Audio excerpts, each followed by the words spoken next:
High বন্ধুরা, আমি তোমাদেরকে আজ দেখাতে চাই কীভাবে তোমরা নিজেদের মোবাইল ফোনে কিবোর্ড অপশানটি লাইটিং মোডে খুব সুন্দরভাবে কীভাবে বানাবেন। তো আসুন দেখে নেওয়া যাক কীরকম লাইটিং মোডটি করা হয়। তো আমি দেখে দিচ্ছি, এই যে আপনারা দেখতে পাচ্ছেন কিবোর্ড অপশানটি খুব সুন্দর লাইটিং মোডে আমি করে নিয়েছি। তো এরকম আপনারাও কীভাবে বানাবেন, তো চলুন দেখে নেওয়া যাক। তো সবার প্রথমে তোমরা কী করবেন, তোমাদের কী করতে হবে। প্রথমে তোমাদেরকে এই যে প্রজাপতি অপশানটি ক্লিক করতে হবে। করার পরে যে ল্যাঙ্গুয়েজ, থিমস, ফন্ট, তো যে থিমস সিলেক্ট করে নিলে, থিম সিলেক্ট করার পর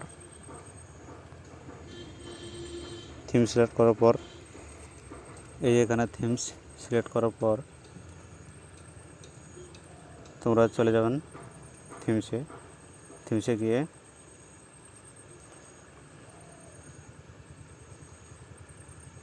এই কাস্টম থিম এখানে ক্লিক করার পর তোমরা যে কোনো কাস্টম থিম সিলেক্ট করার পর যে কোনো একটা ছবি সিলেক্ট করে নিতে হবে। তো আমি একটা ছবি সিলেক্ট করে নিচ্ছি।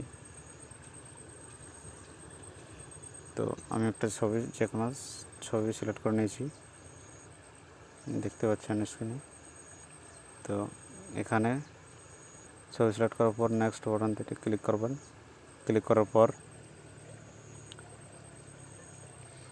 যে বটম অপশানটি আছে, এই বটম অপশানটিতে যতগুলো বটম আছে প্রতিটি ক্লিক করলে চেঞ্জ হয়ে যাবে অটোমেটিক। এখানে অপোসিটি দেওয়া আছে, এখানে অপোসিটিটা আপ ডাউন করা যাবে। এই যে দেখতে পাচ্ছেন বিভিন্ন ধরনের বটমগুলি চেঞ্জ হয়ে গেল, কালারিং। অপোসিটি এখানে আপনারা কম বড় করতে পারবেন। তারপর আমি নেক্সটে চলে যাব ইফেক্ট সেটিংয়ে। ইফেক্টে গিয়ে তোমরা যে কোনো ইফেক্ট লাগাতে পারেন।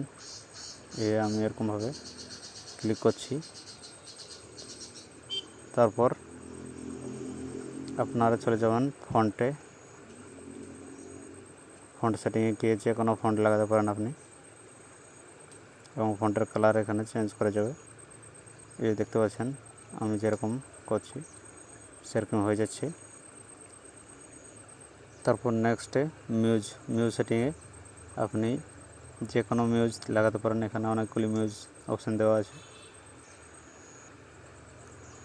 তারপর ডান দিকের অপশানটি দেখতে পাচ্ছেন, সেটিতে ক্লিক করার পর তাহলে হয়ে যাবে। তো ভিডিওটি ভালো লেগে থাকলে অবশ্যই লাইক, শেয়ার, কমেন্ট এবং শেয়ার জরুর করবেন। তো আশা করি ভালো লাগবে সবারই। Thank you guys.